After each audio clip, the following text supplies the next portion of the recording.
एक 26 से 27 साल का लड़का अपने घर की जिम्मेदारियों के चलते अपने इलाके से दिल्ली शहर जाता है। और वहां जब वो रुपए कमाने के लिए जाता है तो लगभग 2 से ढाई साल का वक्त गुजारता है। इसके बाद घर वापस आने की सोचता है। जैसे ही वो घर वापस आता है, रात के लगभग 11 बज रहे होते हैं। दरवाजा खटखटाता है, पर दरवाजा भीतर से बंद होता है। कोई आवाज नहीं देता, कोई उस आवाज को सुनता नहीं। इसके बाद वो अपनी घर की दीवार को फांकता है और जब घर के भीतर जाता है तो उसको कुछ आवाजें सुनाई देती हैं, जिसको सुनने के बाद ना सिर्फ वो चौंकता है बल्कि ये सोचने पे मजबूर हो जाता है कि ऐसा क्यों हुआ।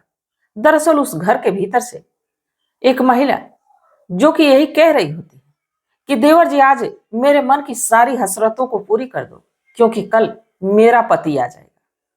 इसके बाद शायद हम लोग इस तरह मिल नहीं पाएंगे जो उस महिला के साथ पुरुष होता है। वो कहता है, भाभी जी, अगर जो ऐसा होता है तो मैं कैसे आपके बिना रह सकता हूं। मैं तो मर ही जाऊंगा, मैं आपके बिना जी नहीं सकता। और इसके बाद कुछ कुछ के देर के बाद कुछ ऐसे आवाजें चीखने की, चिल्लाने की आ रही थी, जो कि सिर्फ उस कमरे में नहीं, कमरे से बाहर भी आ रही थी। और साथ ही एक बच्चे की रोने की आवाज आ रही थी। जब इस बात को वो लड़का सुनता है तो वाकई हैरान सा रह जाता है। इसके बाद कुछ ऐसा होता है जिसकी कभी किसी ने कल्पना नहीं की होगी।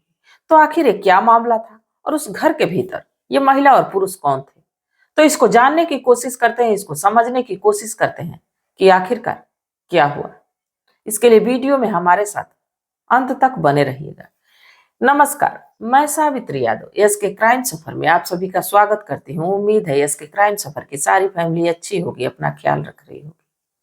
आज जिस सच्ची घटना को लेकर मैं आप लोगों के बीच हाजिर हूँ, बेहद रोचक होने वाली है और इसके साथ साथ एक बहुत बड़ी सीख देके जाने वाली है कि हमारे समाज में हमारे साथ रहने वाले लोग किस पे विश्वास करे कोई और किस पे भरोसा करे, कौन कब धोखा दे के चल दे, ये कोई कह नहीं सकता, क्योंकि किसी के चेहरे पे ये चीजें लिखी नहीं होती।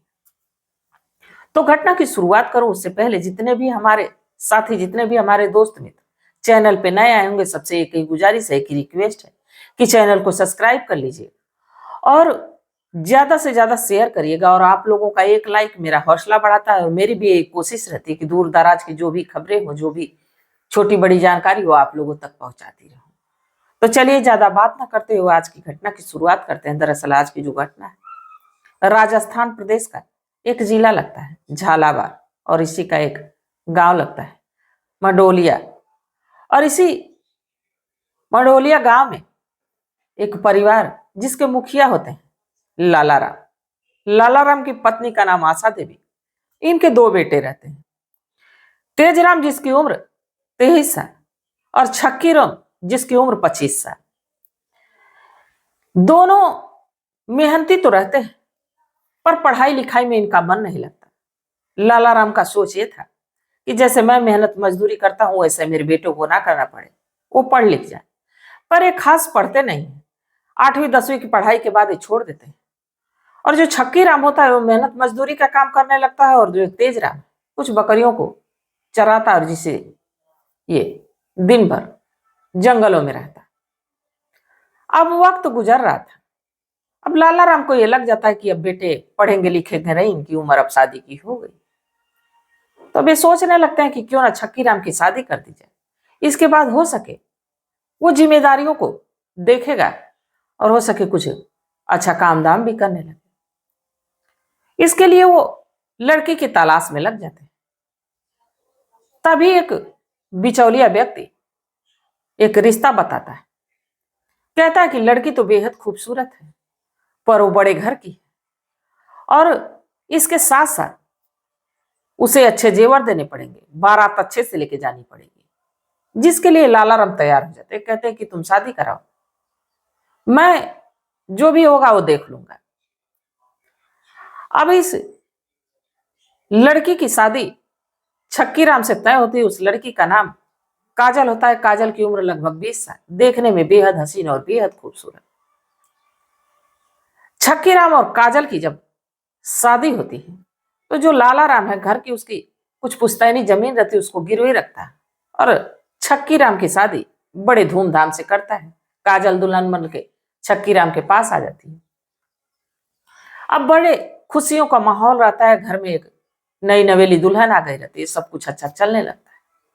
बाकी जैसे ही कुछ समय का जो है कि पहिया आगे बढ़ता है, लाला राम छक्की राम से एक दिन कहता है कि छक्की राम, तुम्हारे शादी के लिए जो भी खेत की जमीन थी मैंने गिरवी रखी और कुछ कर्जदार जो कि कर्ज मांग रहे हैं जिसके लिए अब कुछ काम करना होगा।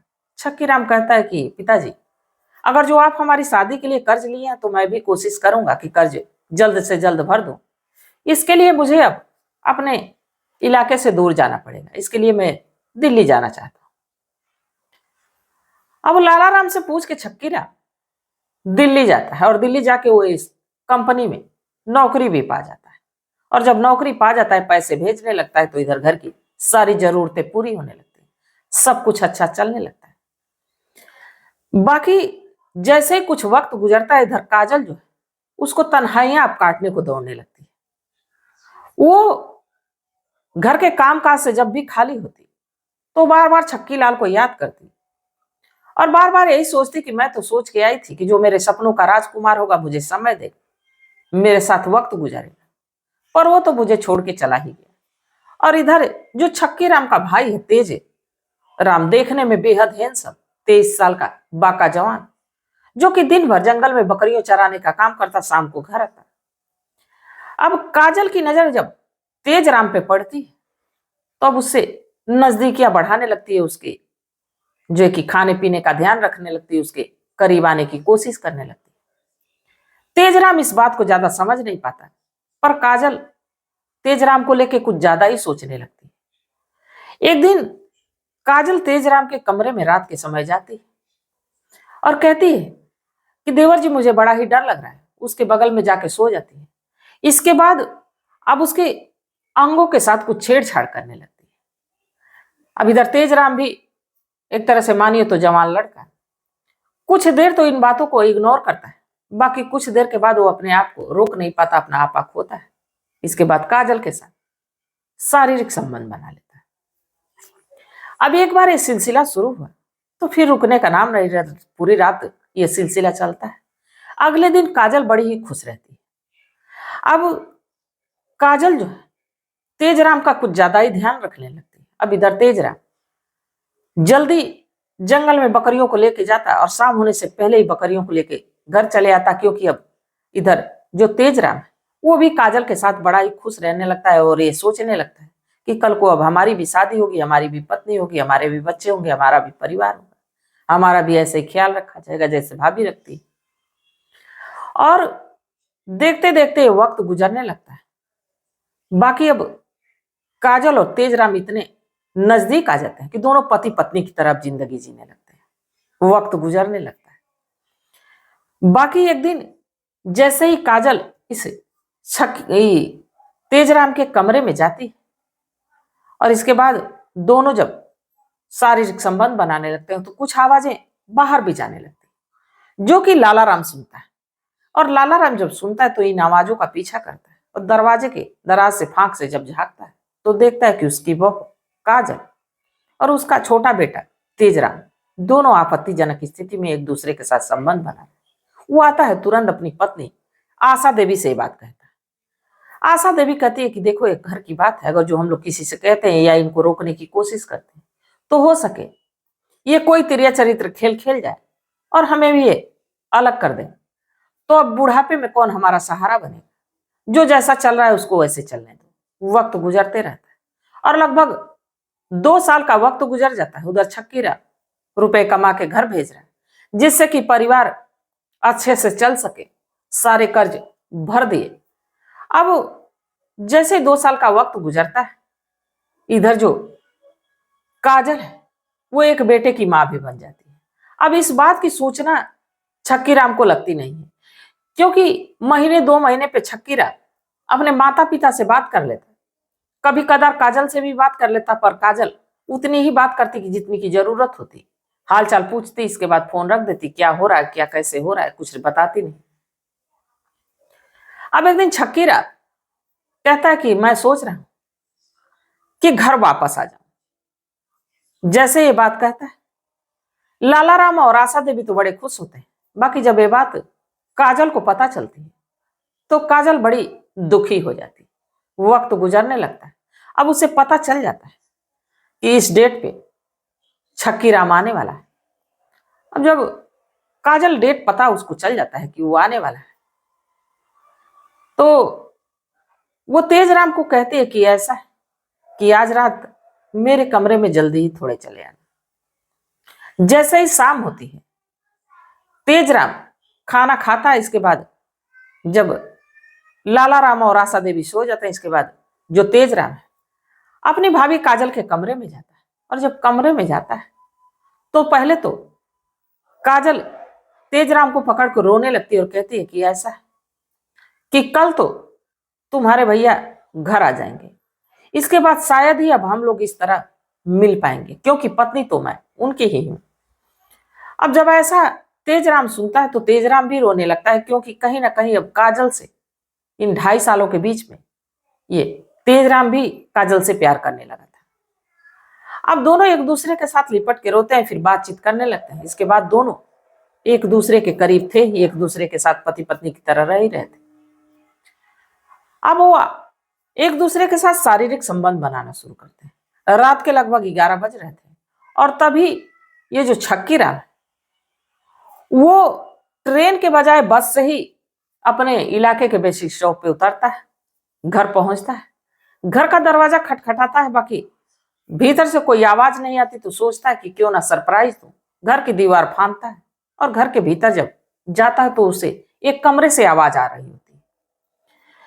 ये काजल तेजराम से कह रही होती है कि देवर जी, आज मेरे मन की हसरत पूरी तरह से पूरी कर दो, क्योंकि क्या भरोसा कल से हम लोग इस तरह मिल ना पाए।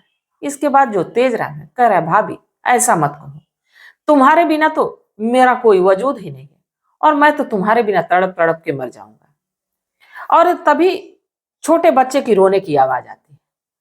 अब जब ये बात सुनता है छक्कीराम तो उसके पैरों तले जमीन निकल जाती है कि हमारे घर के भीतर आखिर ये कौन ऐसे बात कर सकता है और बच्चे की रोने की आवाज कहां से आ रही है। हमारे घर में तो कोई छोटा बच्चा है नहीं। फिर से इस आवाज को सुनने की कोशिश करता है। दोनों शारीरिक संबंध बना रहे थे और कुछ कुछ आवाजें आपत्तिजनक स्थिति में आ रही थी। अब एक दरवाजे के फांक से जब झांकता है तो उसको देखने के बाद उसका होश ही उड़ जाता है। उस दरवाजे के भीतर जो उसकी पत्नी होती है काजल और उसका भाई तेजराम, दोनों आपत्तिजनक स्थिति में होते हैं, एक दूसरे से लिपटे हुए होते हैं, सारी हदों को पार कर रहे होते हैं, शारीरिक संबंध बना रहे होते हैं। जब ये बात छक्कीराम देखता है तो उसको समझने में देर नहीं लगती, पर छोटे बच्चे की आवाज को रोने को सुना था। अब वो दरवाजे के पास से हटता है, सीधे अपने माता पिता के पास जाता है और वो बिना कुछ कहे चारपाई पे लेट जाता है। जैसे ही सुबह होती पता चलता है कि रात का ही छक्कीराम आ गए। अब इधर काजल भी उदास है, उधर तेजराम भी अपने भाई के आने से खुश नहीं है, उदास है। छक्कीराम पूछता है कि आखिर क्या बात है, तुम लोग बड़े उदास लग रहे हो, मेरे आने से खुश नहीं हो। तेजराम कहता है, नहीं नहीं भैया, ऐसा कोई बात नहीं, तुम आए हो मुझे बड़ी खुशी। इसके बाद छक्कीराम सीधे बात कहता है कि ऐसा है कि मैं तो तुम दोनों के बीच नहीं आऊंगा। अब तुम दोनों आगे की जिंदगी एक दूसरे के साथ पति पत्नी की तरह गुजार सकते हैं। इस बात को काजल और जब तेजराम सुनते हैं तो सुनते ही रह जाते हैं। तेजराम कहता है कि नहीं भैया, ऐसा कैसे हो सकता है, समाज इसकी परमिशन हमें नहीं देता है। छक्कीराम कहता है कि हमारे परिवार के साथ कोई समाज वाले नहीं आएंगे रहने, जिंदगी तुम लोगों को गुजर बसर करनी है, इसलिए तुम लोग एक दूसरे के साथ रहो बिना सोचे समझे, और तुम दोनों की मैं बहुत जल्द शादी करवा दूंगा। जब ये बात काजल सुनते तो कहते हैं कि नहीं, इस पे समाज वाले क्या सोचेंगे, क्या लोग कहेंगे। छक्कीराम कहता है कि मैं भी पूरे जीवन शादी नहीं करूंगा। काजल कहते हैं कि ऐसा है तो इसमें सोचने की क्या बात है, तुम भी मेरे साथ रहना और तेजराम भी मेरे साथ रहेगा। छक्कीराम कहता है कि ऐसा नहीं हो सकता, तुम बस तेजराम की ही पत्नी बन के रहो, मैं अपना पूरा जीवन अपने माता पिता के साथ गुजार दूंगा। यही फैसला करता है और काजल और छक्की राम, ये तेज राम की शादी करवा देता है छक्की राम। और ये परिवार एक दूसरे के साथ अब एक दूसरे के जरूरतों को पूरा करने लगते हैं। धीरे धीरे वक्त गुजरने लगता है। इस तेज राम का बेटा भी अब धीरे धीरे 4-5 साल का हो गया। सब कुछ अच्छा चल रहा है। बाकी जो छक्की राम ने फैसला किया क्या वो सही था? तेज राम और काजल ने जो किया क्या वो सही था? तो आप लोग अपनी सलाह, अपनी राय कमेंट सेक्शन में जरूर बताइएगा कि छक्की राम फैसला जो किया क्या सही है। और उसके माता पिता जब ये बात जान रहे थे तो क्यों छक्की राम को समय रहते बताए नहीं? एक बेटा तक हो गया। तो अपनी सलाह, अपनी राय कमेंट सेक्शन में जरूर बताइएगा, क्योंकि आपके मशवरे का हमें बेसब्री से इंतजार रहता है। तो तब तक आप लोग अपना ख्याल रखिए, अपने परिवार का ख्याल रखिए, बाल बच्चों का ख्याल रखिए। मिलते हैं कल एक नई वीडियो के साथ। तब तक के लिए जय हिंद, जय भारत।